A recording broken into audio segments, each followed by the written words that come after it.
मुनिवर नमोस्तु नमोस्तु नमोस्तु।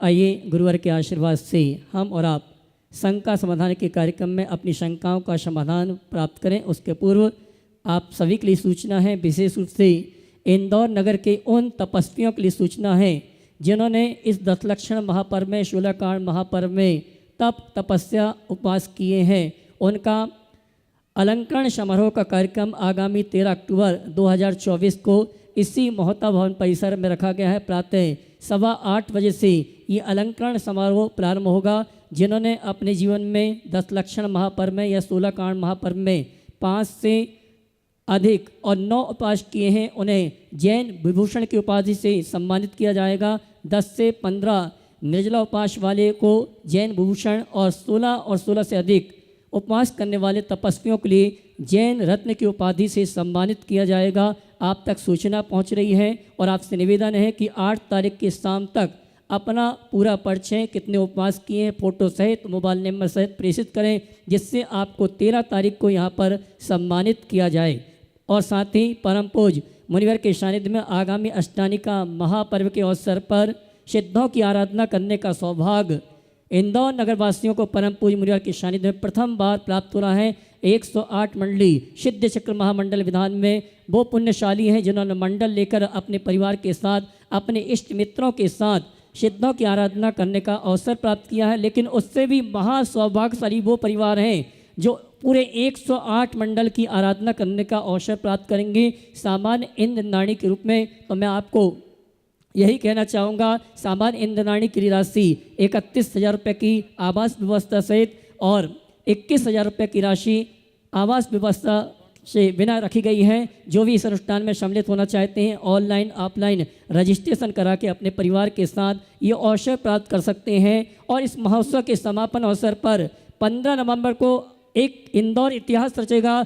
हमने आज तक जैन दर्शन के बहुत से अनुष्ठान देखे, लेकिन पहली बार 108 श्री की शोभा यात्रा इंदौर में निकाली जाएगी। अद्भुत व अतिशयकारी दृश्य है। हम आपसे यही कहना चाहते हैं, सामान्य इंद्रनाणी के रूप में, मंडल पुण्याजक के रूप में अभी भी वेटिंग में स्थान खाली हैं। आप चाहते हैं कि मंडल पुण्याजक के रूप में इस अनुष्ठान में सम्मिलित होने,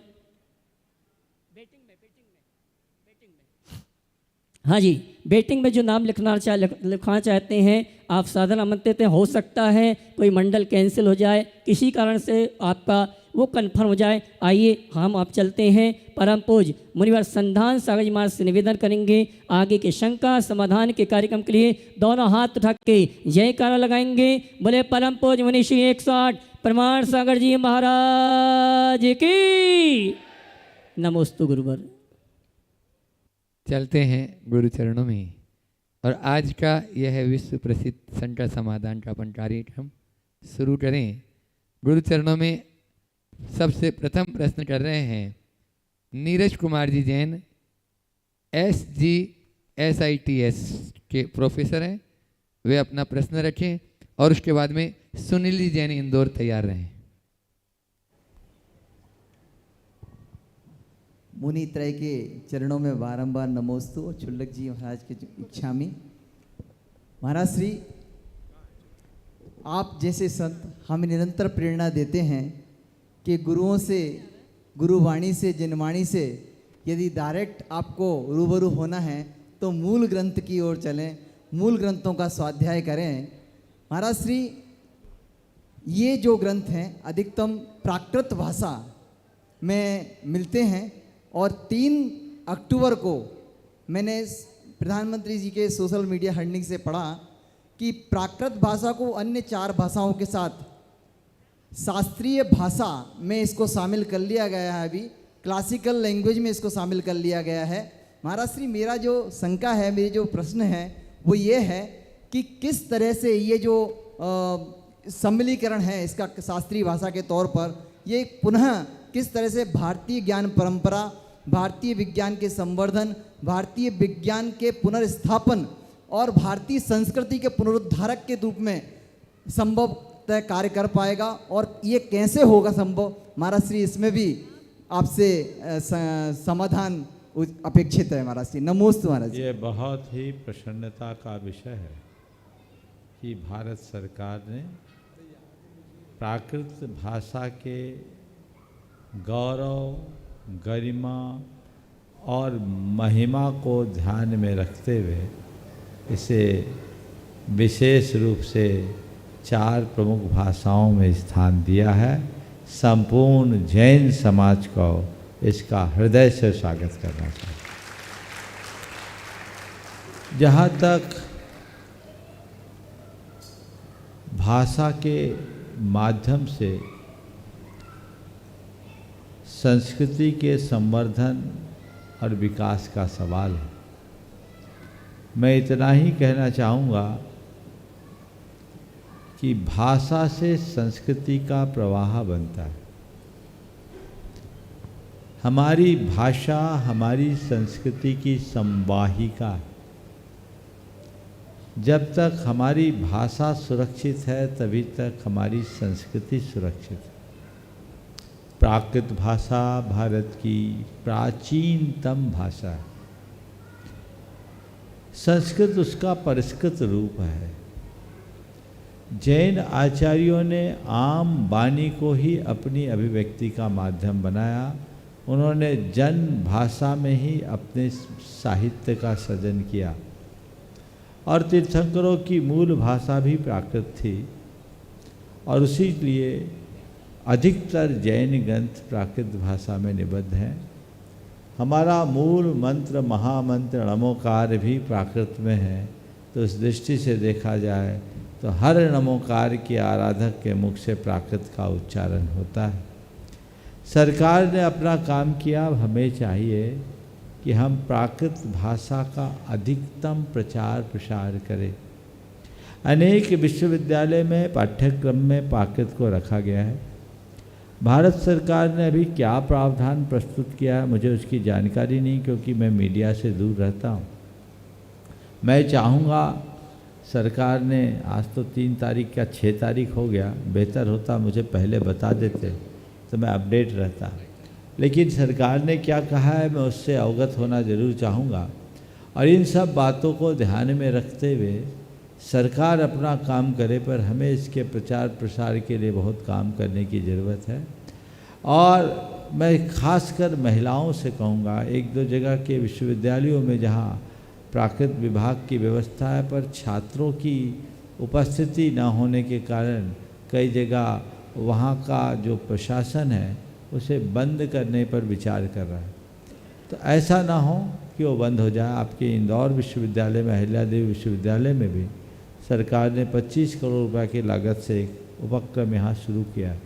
जैन दर्शन, प्राकृत विद्या, इसके ज्ञान विज्ञान के लिए, इसके प्रचार प्रसार के लिए हमें खुद आगे आना होगा।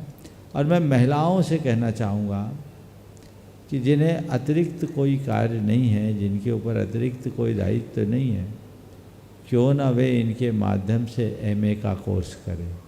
उनके पास पर्याप्त समय है। इससे दोहरा लाभ होगा। एक तो इस तरह के जितने भी विश्वविद्यालय आदि हैं वहाँ ये पाठ्यक्रम चलता रहेगा। आप स्वाध्याय कर पाओगे, भाषा का प्रचार प्रसार करने में सहायक बनेंगे और इससे आपकी संस्कृति की सेवा भी होगी। तो मैं आज के इस मंच के माध्यम से सभी को ये आह्वान करना चाहूँगा कि आप लोग इतना सब कुछ पढ़ते लिखते सीखते हो, ढेर सारे कोर्सेज करते हो, प्राकृत पर भी MA जरूर करें, ये कोर्स करें। प्राय लोग अर्थकरी विद्या की तरफ ध्यान देते हैं कि जहाँ हमें अच्छी जॉब मिले, पैकेज मिले। अरे वो सब के लिए तो तुम्हारे पास है, पर प्राकृत से MA करोगे तो आप अपनी संस्कृति की सेवा कर पाओगे। उससे बड़ा कृत्य इस जीवन का कुछ नहीं होगा। इसलिए मैं सभी से कहता हूँ, हर व्यक्ति जिसके पास अवसर और अनुकूलता है वो प्राकृत को अपने अध्ययन का विषय बनाए और प्राकृत में MA अवश्य करें। लाल बहादुर शास्त्री संस्कृत महाविद्यालय दिल्ली में प्रोफेसर लोग हैं, प्रोफेसर अनिल कांत जैन, प्रोफेसर वीर सागर जैन, फूलचंद जी जो बनारस काफी में, स्कोप ये है लोग इसमें। काफी इन्होंने बहुत- के प्रयास चल रहे थे। बहुत सुंदर। नमस्ते महाराज। हाँ, अगला नाम। हाँ, सुनील जी जैन, इंदौर। बंधुओं, आपको बता दें कि इनके साथ में ही आ जाएं, अशोक जी रानी दोषी भी वहीं पे आ जाएं।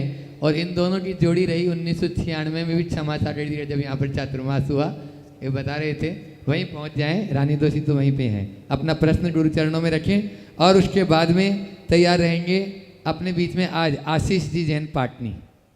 नमोस्तु महाराज जी, नमोस्तु। मेरा नाम सुनील जैन है और मैं समावचरण ग्रुप का सदस्य हूँ। 1996 में पूज्य क्षमा सागर जी महाराज का चातुर्मास हुआ था। आदरणीय अशोक दोषी साहब संयोजक थे और मैं सह संयोजक था। उस दौरान क्षमा सागर जी महाराज के साथ दो अलग द्वय थे, पूज्य सम्यक सागर जी और पूज्य उदार सागर जी। सम्यक सागर जी महाराज के हृदय का जो वाल था वो खराब था। चातुर्मास के संपन्न के बाद आप मूल सवाल कीजिए, बाकी सब बातों से अवगत हूं। उनके ऑपरेशन करवाने में हम निमित्त सवाल बने कीजिए। थे। हाँ। क्या उसका दोष हमको भी लगेगा? और देखिए, उसी समय मेरा एक्सीडेंट हो गया था। ये एक संयोग था। आपने जो कुछ किया अच्छा ही सोच के किया होगा। अब इस विषय में मैं कोई टिप्पणी नहीं कर सकता, लेकिन एक सलाह सभी से दूंगा, कभी भी किसी भी त्यागी की कोई भी चिकित्सा कराओ, उसके संयम की मर्यादा को सुरक्षित करते हुए कराओ। यदि कदाचित ऐसा कुछ हो जिसमें उसके संयम का निर्वाह संभव न हो, तो कुछ भी करने से पहले उसके आचार्य से आशीर्वाद लो, उनकी अनुशंसा लो। जब तक उनकी अनुशंसा न हो तब तक अपने स्तर पर कोई कार्य ना करो। ये सभी के लिए मेरा संदेश है। इस प्रकरण में मैं कुछ नहीं कहूँगा, नहीं तो आपके मन में एक सल और बैठ जाएगी। तो जो होना था सो हो गया, उसको भुला दीजिए।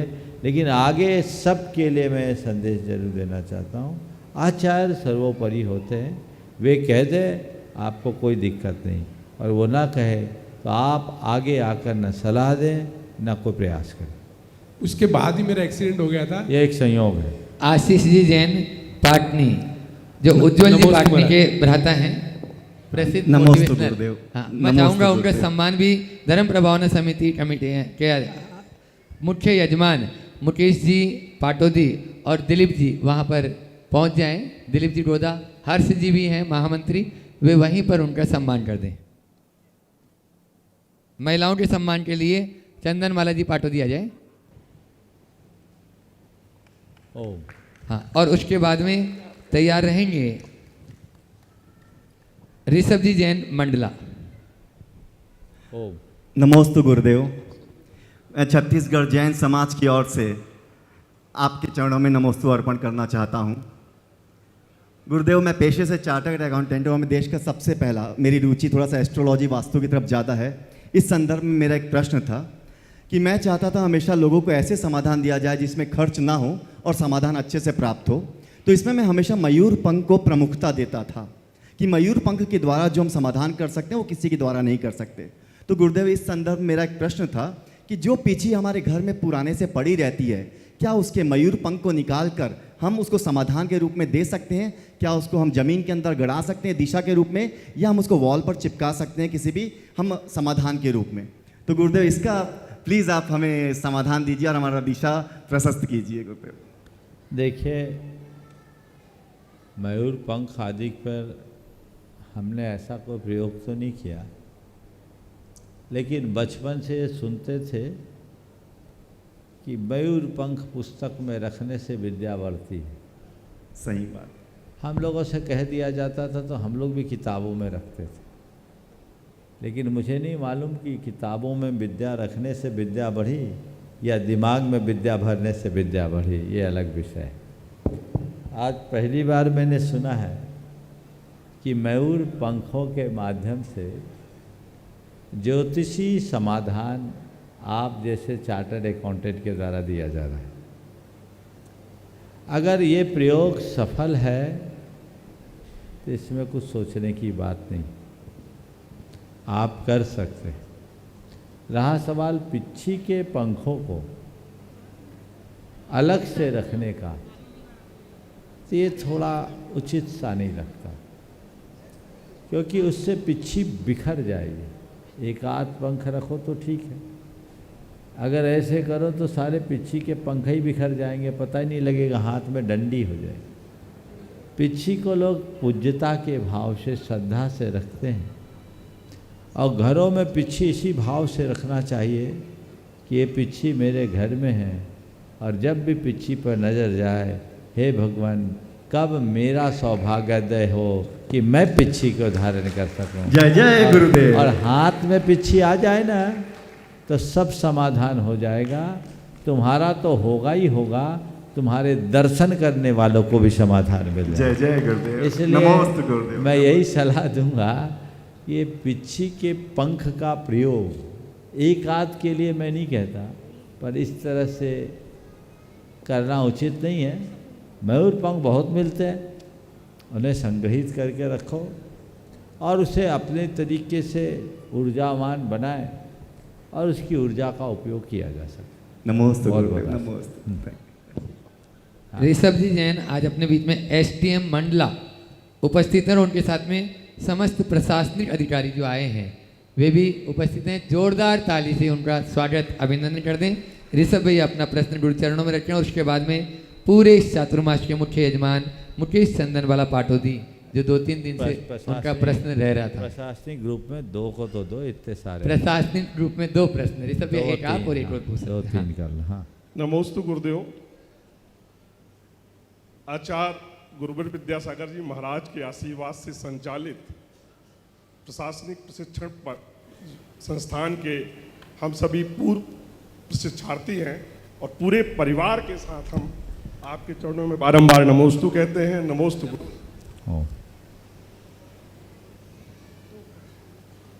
पहला प्रश्न गुरुदेव ये है कि हम सभी ने अभी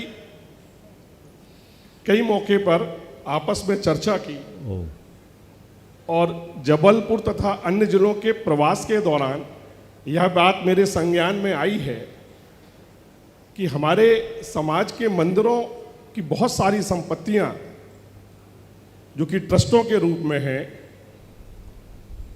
या तो वो उनके रिकॉर्ड्स अपडेट नहीं हैं, ट्रस्ट के बायलॉज अपडेट नहीं हैं, ट्रस्टियों के नाम अपडेट नहीं हैं और मंदिरों में वो शामिल नहीं हैं। ऐसा भी देखने में आया है कि लीज बनी हुई है पर उनका नवीनीकरण नहीं हुआ है। मुझे लगता है कि ऐसा अन्य जगहों पर भी होगा। क्या गुरुदेव, हम लोग ये चर्चा कर रहे थे कि क्या ऐसी कोई कमेटी अखिल भारतीय स्तर पर, क्षेत्रीय स्तर पर या प्रांतीय स्तर पर तैयार हो जिसमें राजस्व, न्यायपालिका, पुरातत्व एवं ट्रस्ट के जानकार सभी शामिल हों और सभी मंदिरों की समीक्षा करते हुए ऐसा कुछ काम करें ताकि जो संपत्तियां हैं वो अपडेट हो जाएं। बहुत बहुत ही प्रासंगिक सवाल आपने उपस्थित किया है। पहले तो मैं चाहूँगा एक बार इन सभी प्रशासनिक अधिकारियों का जोरदार करतल ध्वनि से अभिनंदन कर दें।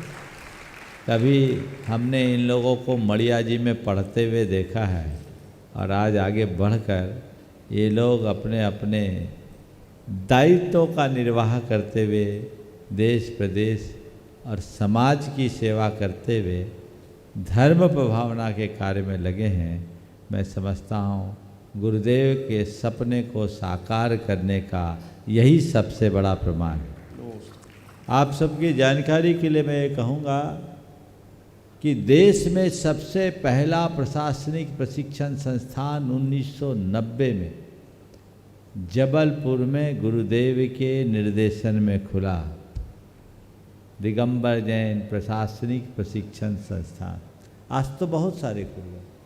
ये क्रांत दृष्टा परम पूज्य गुरुदेव की दूरदर्शी सोच की अभिव्यक्ति थी और तब से अब तक वो निरंतर संचालित है। और अब तो बहुत अच्छी बात है, जियो और जीटो जैसी संस्थाएं भी आगे आकर इस क्षेत्र में काम कर रही है और प्रशासनिक क्षेत्र में हमारे समाज के लोगों का प्रतिनिधित्व भी बढ़ रहा है। ये स्वागत योग्य कदम है और हमें इस दिशा में और तत्परता दिखानी चाहिए। आपने जो सवाल किया ये बहुत गंभीर है। मैं पूरी समाज से ये कहना चाहूँगा कि संपत्ति आने वाले दिनों में बहुत मूल्यवान होगी, क्योंकि सब चीज़ें बढ़ सकती हैं। संपत्ति है जिसे केवल घटना है, बढ़ना नहीं। इसलिए हमारे जितने भी मंदिर हैं, ट्रस्ट हैं, धार्मिक सामाजिक आयतन और संस्थान हैं, उनकी परिसंपत्तियों को पूरी तरह सुरक्षित रखने का प्रयत्न करना चाहिए। मैंने इस मंच से पहले भी अनेक बार इस बात की चर्चा की है। वर्तमान के जितने नए मंदिर हैं उनके दस्तावेज तो फिर भी सुलभ दिखते हैं, पुराने मंदिरों के दस्तावेज देखने को नहीं मिलते। कई जगह ऐसे है कि हमारे पुरखे लोग होते थे, उनके पास वो सारे दस्तावेज रहते थे और प्राय जो एक बार पदाधिकारी बन गया आखिरी तक वही बने रहते थे। ट्रस्टों में ऐसी व्यवस्था होने के कारण वो सारे डॉक्यूमेंट, सारे दस्तावेज उनके ही पास रह गए और इस बीच वो यदि दुनिया से चले गए, बच्चों को बताया नहीं बताया, बच्चों ने संभाला नहीं संभाला, और हमारी दस्तावेजों के अभाव में कई जगह की संपत्तियां खुर्द बुर्द हो गई। पेपर्स नहीं, और लोगों ने फर्जी डॉक्यूमेंट्स बनाकर उन पर अवैध कब्जा भी किया। हो सकता है आपने भी अपने सेवा के दौरान इस चीज़ का अनुभव किया होगा। बहुत सारे लोग हैं कि मंदिर है, मंदिर को कौन ले जाएगा, लेकिन ध्यान रखना है दस्तावेज के बिना आप भविष्य में कुछ भी नहीं कह सकते। इसलिए आपने जो ये प्रस्ताव रखा है ये बहुत ही सामयिक है। हमारे समाज के ऐसे विशेषज्ञों की कमी नहीं, उनकी एक कमेटी बनानी चाहिए। और मैं तो चाहूँगा तुम ही लोग नेतृत्व करो, देश और प्रदेश के स्तर पर 5-7 अधिकारियों की एक कमेटी हो, जो मूल कमेटी हो और हर राज्य में उसकी शाखाएं हों, राज्य के अधिकारी, क्योंकि हर राज्यों के स्थानीय नियम भी बहुत होते हैं, उनके जानकारों को भी इसमें छोड़ा जाए और उसको पूरी तरह से टेक्नोलॉजी से जोड़कर एक फोरम बना दिया जाए। बहुत बेहतर हो प्रमाणिक ऐप के साथ उसको अटैच कर दिया जाए और देश भर के किसी भी मंदिर, किसी भी कमेटी के लोगों को कोई सलाह लेनी हो तो वो उसमें सलाह दे सके, तो एक अच्छा प्रयास हो सकेगा। इसके साथ ही मैं सारी कमेटियों को ये कहूँगा कि आप अपने अपने यहाँ के दस्तावेजों को ठीक करें और सारे दस्तावेज डिजिटलाइज कराएं, उनको डिजिटल फॉर्म में रखें। और एक सलाह और है, मंदिरों के दस्तावेजों को किसी के घर में न रखें। कोई भी पदाधिकारी मंदिर के दस्तावेज घरों में न रखे, या तो मंदिरों में जैसे स्ट्रांग रूम होता है वहाँ रखे, अथवा बैंक में लॉकर लेकर प्रस्ताव पारित करते हुए वहाँ रखे। और जहाँ भी रखा जाए उन संपूर्ण दस्तावेजों का एक रिकॉर्ड रखा जाए कि ये दस्तावेज अमुक अमुक जगह पर रखी गई है, ताकि आज से 100-200 वर्ष बाद भी कोई खोजना चाहे तो उसे परेशानी ना हो। कई जगह की हो सकता है, आपके इंदौर के भी कोई पुराने मंदिरों में ऐसा होगा। आज आपके सामने कोई बोलने वाला नहीं है, हो सकता है मंदिर के लिए कोई ना बोले, पर मंदिरों के साथ जो और आनुषांगिक भवन आदि संपत्तियां हैं उनके ऊपर कभी भी किसी की कुदृष्टि जम सकती है।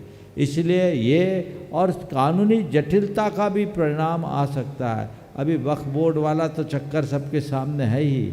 वक्फ की संपत्तियों को कारण हमने सुना है कई जगह के मंदिरों की संपत्तियां भी आ रही, तो कल क्या निर्णय हो जाए और कल क्या परिस्थितियां उत्पन्न हो जाए इसका कोई ठिकाना नहीं।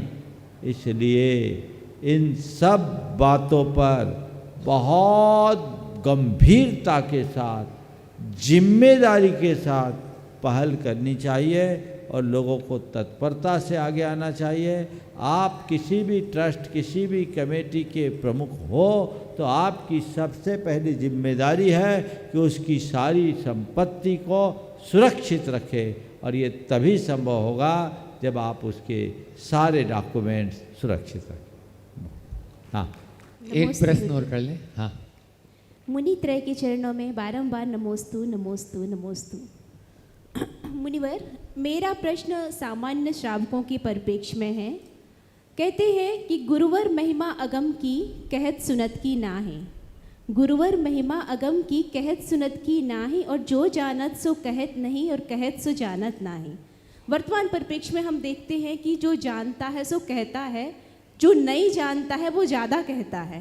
ऐसे में जो सामान्य जन हैं वो सामान्य श्रावकों की बात से कहीं ना कहीं गाफिल हों, तो उसके लिए क्या दिशा निर्देश होना चाहिए, क्या क्राइटेरिया होना चाहिए?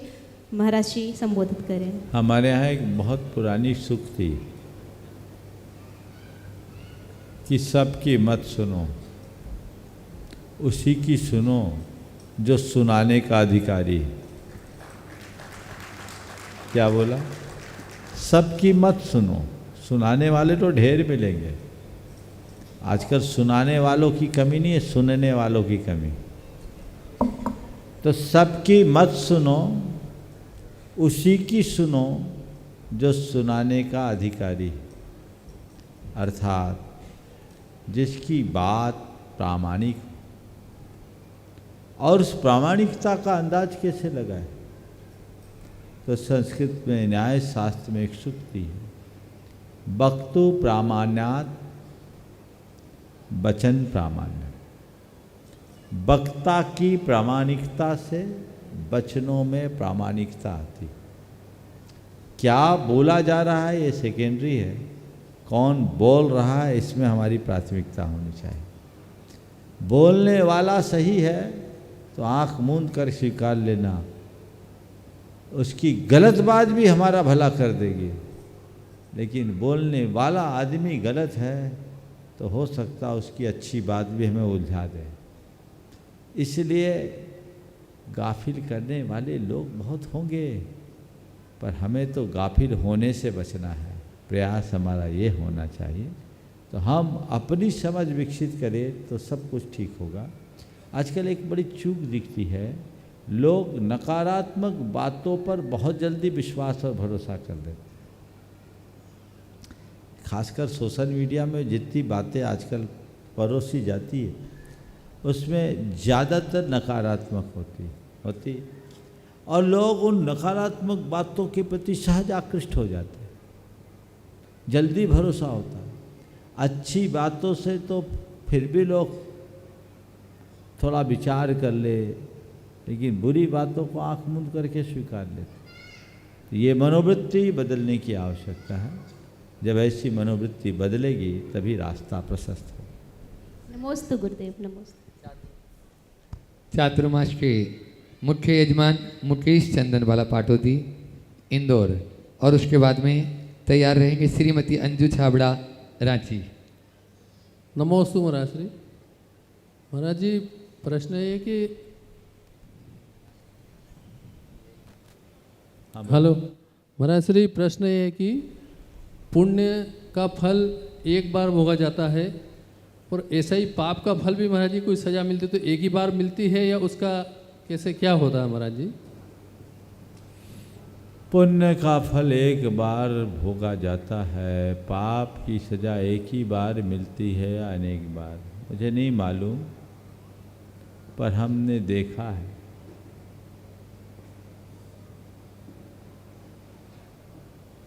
कि हम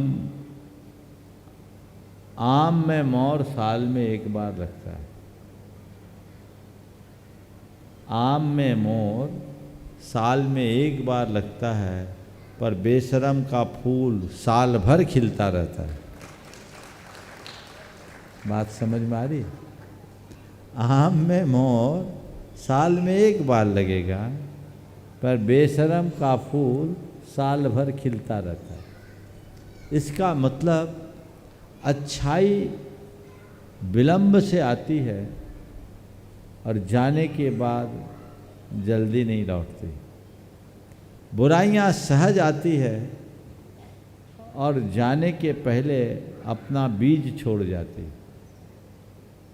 तो ये पाप बेशरम की तरह है, जो अनचाहे आए उसी का नाम तो बेशरम है। बेशरम किसको बोलते हैं? बेशरम का मतलब क्या? जो अवांछित हो, जो वांछनीय नहीं है, वो बेशरम है ना? इसलिए बेशर्मी से बचना चाहिए। ये पाप बेशरम है, चाहता कोई नहीं है, चिपकता सबसे। और लोग भी बेशरम है जो उसको चिपकाए रखते हैं, ये भी बात। तो ये बेशरम के पौधे की तरह है, पेड़ की तरह है, जो बार बार फूलता रहता है, सदाबहार बना रहता है। इसलिए इसके प्रति जागरूक होना है। और बेशरम को हटाने के लिए क्या करना हो? उसको उखाड़ना होगा, उसे काट के फेंकना होगा। और केवल काट के फेंकने मात्र से काम नहीं चलेगा, उसको उखाड़ कर उसके जड़ों में मट्ठा भी डालना पड़ेगा, तब दोबारा वह, तब ताकि उसके दोबारा उगने से बचा जा सके। समझ गए? तो मट्ठा डालना होगा, दोबारा वह तभी बचा पाएगा। ऐसी दृष्टि, ऐसी भावना अपने अंतरंग में विकसित करेंगे, सुनिश्चित वह जीवन को बेहतर बना। श्रीमती अंजू छाबड़ा, टीएमपी मसाला, रांची, और उसके बाद में डॉक्टर सुरभि पांड्या और डॉक्टर अनिल जी सिंघवी तैयार रहे। गुरुदेव के चरणों में बारंबार नमोस्तु नमोस्तु नमोस्तु। छुल्लक महाराज जी के चरणों में इक्षामी।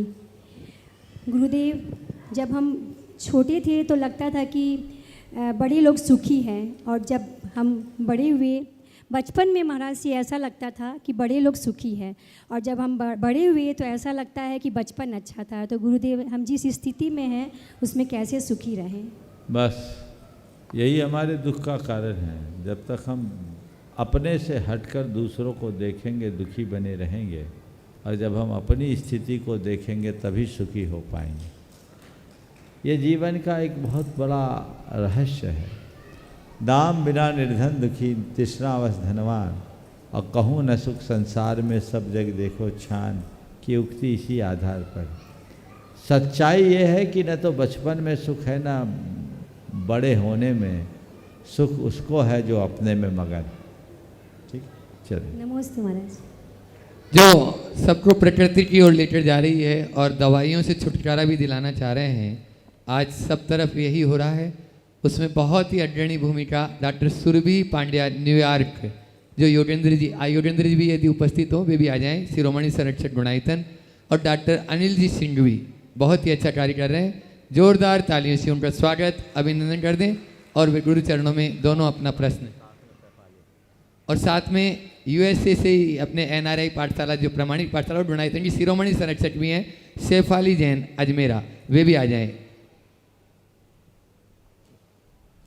हाँ, प्रश्न करें सुरभि दीदी, जो बोले, और अपनी बात भी रखें। नमोस्तु महाराज जी, नमोस्तु महाराज जी, नमोस्तु महाराज जी। प्राकृतिक रूप से हमने हमारे जीवन के अंदर आज कुछ ऐसे इस तरह के परिवर्तन किए हैं कि हमारा जो एक ह्यूमन बॉडी है, या कहें जो मनुष्य जीवन है, उसके अंदर इंटरफेरेंस चालू हो गया है। और वो इंटरफेरेंस किसी न किसी रूप से, कोई ना कोई डिसऑर्डर के रूप में हमारे बॉडी में आकर के हमारे से झगड़ा कर रहा है। 12 साल के प्रयास से जब हमने शोध करा तो हमें ये समझ में आया कि बीमारियों को हटाने के लिए अलग अलग चीज़ों से उसको संबोधित करना ज़रूरी नहीं होता। हमें ये समझ में आया कि अगर केवल एक मनुष्य जीवन के साथ में ऐसा कैसा प्राकृतिक भोजन, ऐसे कैसे प्राकृतिक सोच से जिया जाना चाहिए कि अपने आप ही यह शरीर उन बनी हुई पुरानी डिजीज़ को, डिसऑर्डर्स को उठा कर के फेंके, और इसके साथ साथ उसे जैसे जीना है उतनी शक्ति से, सामान्य रूप से, प्राकृतिक रूप से वह जी सके। इस प्रयास में गुरुओं ने हमारा साथ दिया, और हम बस यही कहेंगे कि जिन जिन लोगों को इस प्रोग्राम से जुड़ना है, अपने आप को स्वस्थ करना है, अपने आप की एनर्जी लेवल्स बढ़ानी है, एक बार ज़रूर इसका प्रयास करें।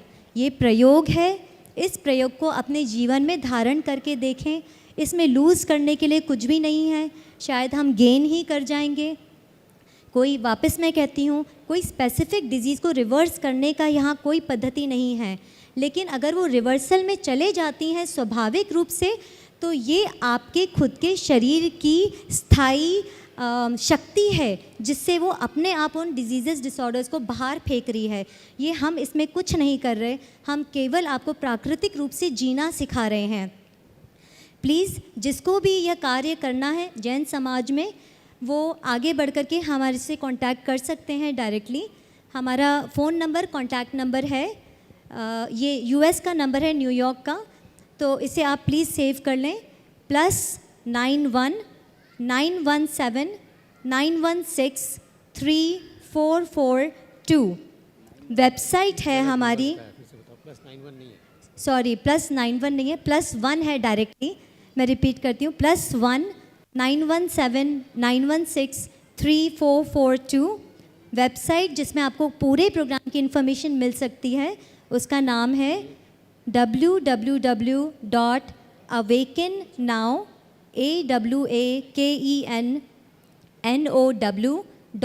guru.lifestyle-intel आप लोग अपने आप स्वयं जा कर के देख सकते हैं कि किस तरह से ये कार्य किया जा रहा है, इसका प्रोसेस क्या है।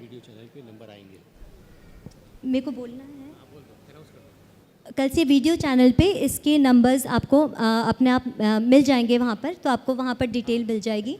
मैं बस शॉर्ट में आपको बताना चाहूँगी, कई जने हमसे प्रश्न कर रहे हैं कैसे होता है, क्या है, तो बस आप ये समझिए 3.5 महीने का ये प्रोग्राम होता है, जो होता है प्रिसाइसली 14 हफ्ते में।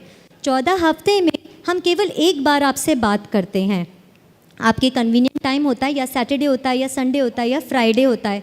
हफ्ते में हम सिर्फ एक बार आपसे बात करेंगे। उस समय हम आपको छोटे छोटे परिवर्तन लाने के लिए कहेंगे। धीरे धीरे से ग्रेजुअली ये प्रोसेस बढ़ेगा।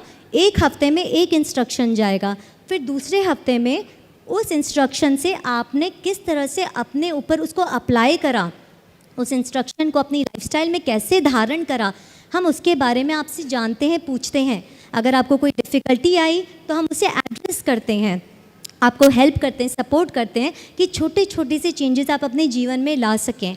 ये सिर्फ लाइफस्टाइल प्रोग्राम है जिसमें हम सिर्फ जीना स्वाभाविक प्राकृतिक रूप से सीखते हैं। इस तरह से हर हफ्ते 14 हफ्ते तक आपको एक एक इंस्ट्रक्शन मिलता है और 14 हफ्ते में ये कार्य पूर्ण होता है। इसमें आप अपने आप इंडिपेंडेंटली जान लेते हैं कि एज अ मनुष्य जीवन, as a human phase of my body, किस तरह से मुझे जीना चाहिए, किस तरह से मुझे सोच रखना चाहिए। तो आप लोग ज़रूर ज्वाइन करें। यही हमारा बस एक उद्देश्य है, निर्मल उद्देश्य है कि हम सब मिलकर बहुत धर्म प्रभावना कर सकें, अपने जीवन में अपने व्रतों को बहुत अच्छी तरह से धारण कर सकें, और सबसे बड़ी बात कि हम अपने जीवन के अंत में समाधि मरण कर सकें। धन्यवाद। हाँ, सैफ अली जी अजमेरा यूएसए, वे भी अपना प्रश्न करेंगे। डॉक्टर अनिल जी सिंघवी, कुछ बोला? पहले अनिल बोल। पहले डॉक्टर अनिल जी सिंघवी इसी सब्जेक्ट को। हाँ, नमस्ते गुरुदेव। और अभी जो सैफ अली जी ने आपको जो फ़ोन नंबर और जो वेबसाइट बोला है, वो कल से पट्टी पर नज़र आ जाएगा ताकि आपको मिल सके। नमस्ते सबको। सुरभि जी ने बहुत अच्छे से आपको बताया कि हम लोग किस प्रकार का काम कर रहे हैं। हमारे पास जो प्रश्न अभी आ रहे हैं उस तरह के आ रहे हैं कि क्या हमें ब्लड प्रेशर में फ़र्क आएगा, क्या हमें स्किन की डिजीज़ में फ़र्क आएगा, क्या हमें नर्वस सिस्टम की कोई डिजीज़ है इसमें फ़र्क आएगा। तो मैंने एक ही चीज़ कहता हूँ कि हम सारे डिजीज़ों के रूट कॉज पे काम करते हैं, हम उनके जड़ पे काम करते हैं। अब जब हम जड़ पे काम करते हैं तो एक नहीं, एक जगह काम करने से हमें 10 डिजीज़ उस पर फ़र्क आता है। और ऑब्वियसली आपकी कोई स्पेसिफिक डिजीज़ है तो जिसमें हमें कुछ अलग से काम करना है तो वो ज़रूर हम लोग गाइड करेंगे। तो इसलिए ये ना सोचें कि चूँकि मुझे ब्लड प्रेशर नहीं है, डायबिटीज़ नहीं है, तो हम स्वस्थ हैं। एक मिनट, तो हम स्वस्थ हैं। हमको ऐसा लगता है कि बीमारी दूर रहना स्वस्थ नहीं माना जाता। स्वस्थ होता है अंदर से, जब आपकी एनर्जी लेवल उतना हो जितना आपका होना चाहिए। जब आपके चेहरे पे वो आभा हो जो होनी चाहिए, जो आपकी स्किन, आपके पूरे की पूरी कंडीशन ऐसी दिखे कि हाँ ये मनुष्य है, और ये मनुष्य है जिसकी कि आत्मा अंदर से चमक रही है, वो स्टेट लाना है हमको। हमें बीमारियाँ तो सब साइड बिजनेस है, मोटापा सब साइड बिजनेस है। हम चाहते हैं कि आपकी ओरिजिनल कंडीशन आ जाए, और 3.5 महीने का काम करना बहुत छोटा सा काम है, हो जाए तो बहुत चमत्कार है, नहीं हो तो आप तो वहीं हैं जहाँ आप शुरू हुए, है ना। तो ज़रूर सोचिए और ज़रूर कांटेक्ट करिए अगर आपकी इच्छा हो कि अंदर से बदलाव आए। इतना ही कहना है, धन्यवाद। गुणायतन की शिरोमणि संरक्षक शेफाली जी अपना प्रश्न रख रही है, और उसके बाद में तैयार रहेंगे गुणायतन की ट्रस्टी हैं श्रीमती त्रिशला अनिल जी जैन बरेली। समस्त मुनिगणों के शरणों में शत शत बार नमन। हमारी पूरी NRI कम्युनिटी की तरफ से आपको शत शत बार वंदन नमन। सब क्षुल्लक महाराज जी के शरणों में वंदामी इच्छामी। महाराज श्री, हर एक बच्चे ने, हर वॉलंटियर ने, हर हमारे टीचर्स ने आपको बारंबार नमोस्तु किया। लगातार मैसेज आ रहे हैं कि हमारी तरफ से महाराज श्री को नमोस्तु ज़रूर से निवेदित करें। और हमारा जो गृह चैत्यालय है उसमें भी जो सारे जितने भी लोग हैं उनकी तरफ से भी आपको बारंबार नमोस्तु महाराज श्री। तो महाराज श्री, एक तो मैं पहले ये बताना चाहूँगी कि हमारी NRI कम्युनिटी ने भी इस कोर्स को बहुत अच्छे से फॉलो किया है। सुरभि जी वाले को मैंने खुद ने भी किया है और मुझे बहुत ज़्यादा फ़र्क पड़ा है हर चीज़ में। मेरी एनर्जी लेवल 10 गुना बढ़ गई। वज़न तो कम हुआ ही, पर लेकिन एनर्जी में जो फ़र्क आया है उससे मतलब धर्म करना बहुत ज़्यादा मज़ा आने लग गया है। व्रतों में बहुत मज़ा आने लगा है। अभी 16 कारण व्रतों में भी हमने इसी प्रोग्राम को फॉलो कर करा था। एक उपवास एक एकासन मैंने वैसे करा था, और मेरे जो हस्बैंड हैं उन्होंने तो पूरे 24 करे थे। तो उन्होंने एक उपवास एक एकासन, 3 उपवास एक एकासन, 5 उपवास एक एकासन, फिर 5-5, फिर 2-3। तो बहुत आसानी से हम लोग कर सके और हमारी एनर्जी लेवल बहुत अच्छे से मेंटेन रही। तो ये मुझे लगता है कि मतलब हार्दिक मतलब यही इच्छा है कि सब लोगों को इससे जितना ज़्यादा लाभ मिल सके तो हम बहुत खुश होंगे कि मतलब कुछ अच्छा कर सके, कुछ दे सके कम्युनिटी को। और NRI कम्युनिटी में भी हमारी पाठशाला के वॉलंटियर्स ने भी काफ़ी मतलब ये प्रोग्राम करा और उन लोगों को भी काफ़ी अच्छा लगा। बच्चों को भी हम समय समय पर कुकिंग्स में मतलब जैसे कुकिंग की क्लासेस वगैरह हम चलाते हैं समर कैंप्स में, तो कैसे हेल्दी खाना बनाएं, कैसे करें। तो इवन बच्चों को भी खूब मज़ा आ रहा है वो सारी रेसिपीज़ फॉलो करने में और सब कुछ करने में। तो मतलब बच्चों से लेकर बुज़ुर्ग तक सबकी हेल्थ मतलब बहुत अच्छी बनेगी। डेफिनेटली एनर्जी लेवल में तो बहुत फ़र्क आएगा। आपकी बीमारियां तो हो सकता है कि आपके डॉक्टर्स के इलाज से भी जाए, पर लेकिन क्योंकि आपको इतना हेल्दी सब मिलने लग जाता है न्यूट्रिशन, तो बॉडी का रेजिस्टेंस बहुत ज़्यादा बढ़ जाता है, तो बीमारियां भी बहुत जल्दी उससे दूर हो जाती है।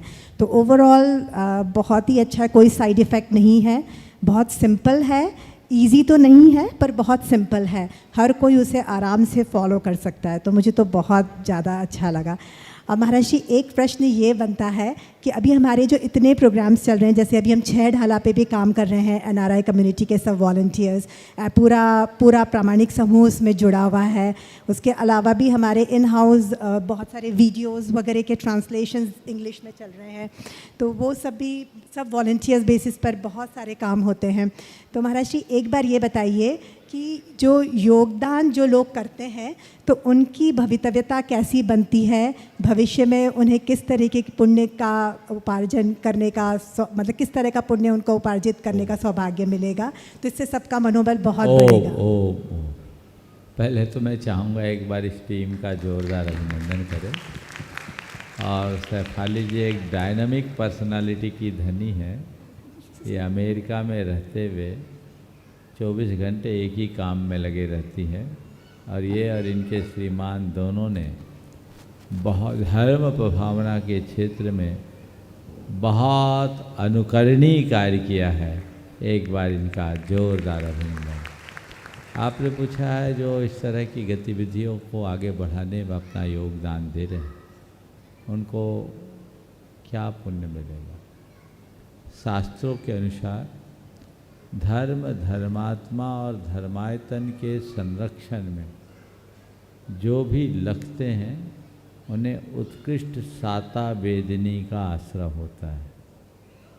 समझ गए? यानी सातिशय पुण्य के बंधक हो रहे और देवायु के बंध का भी कारण है। इसलिए इन सब चीज़ों को प्राथमिकता के साथ तत्परता पूर्वक करना चाहिए। सभी को आशीर्वाद। हाँ, अनिल। त्रिशला अनिल जी जैन, बरेली गुणायतन ट्रस्टी। और उसके बाद में अपने बीच में गया से लता जी गंगवाल। तीनों महाराज जी को मेरा और हम सभी का यहाँ विराजमान जितने भी लोग हैं सबकी तरफ से बारंबार नमोस्तु, और चुलक जी को इच्छामी।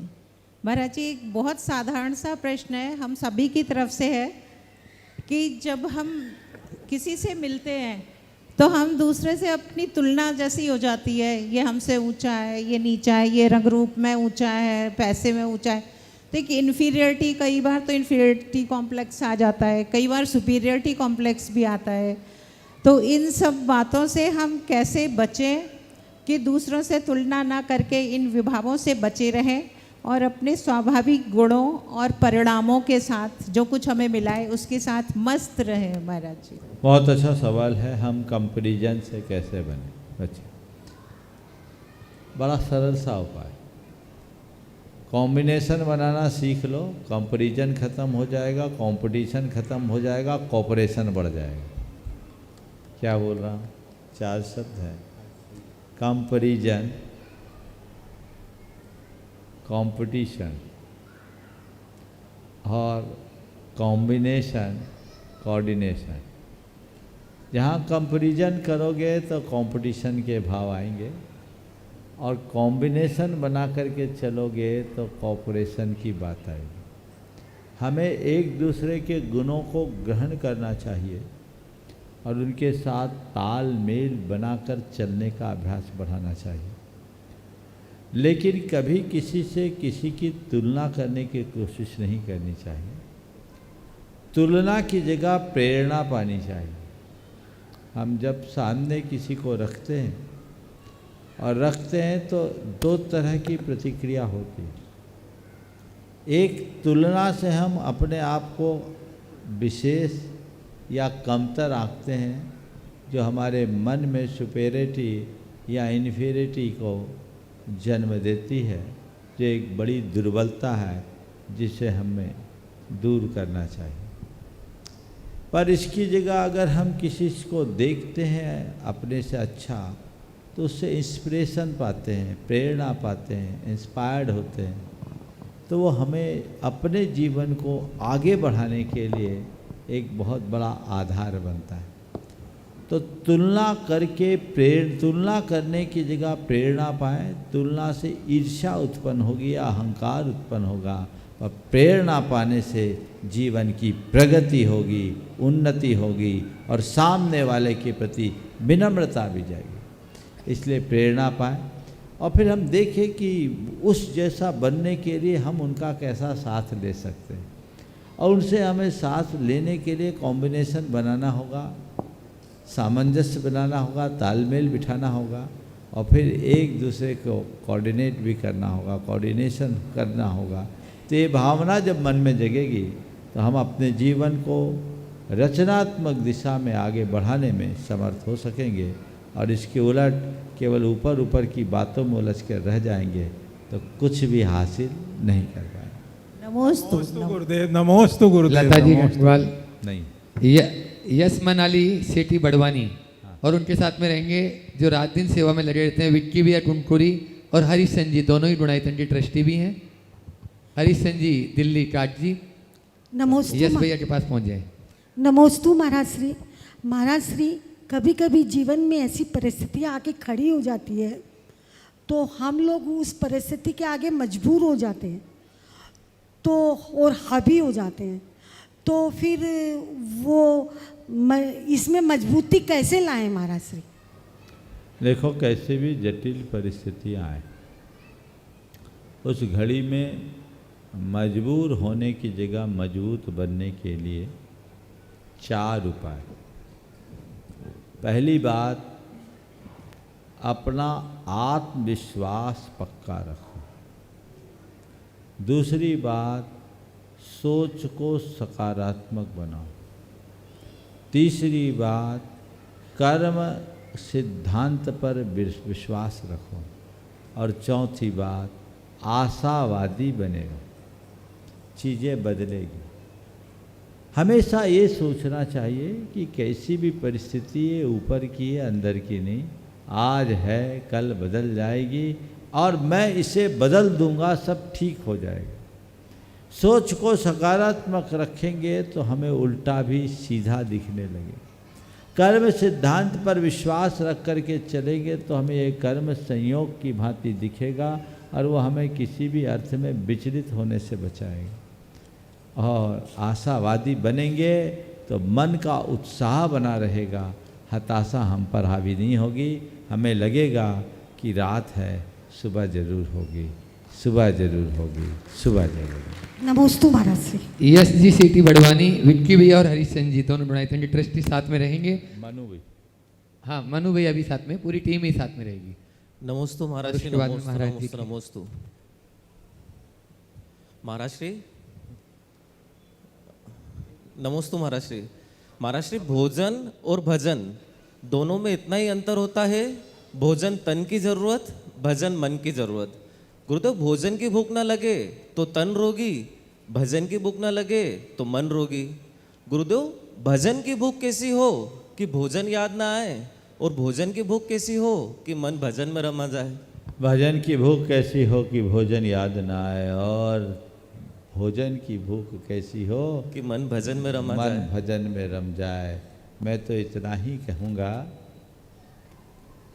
कि भजन अंदर उतर जाए, और जिसको भजन, जिसका भजन कर रहे हैं उसको अंतर में उतार लो, भोजन की याद ही नहीं आएगी।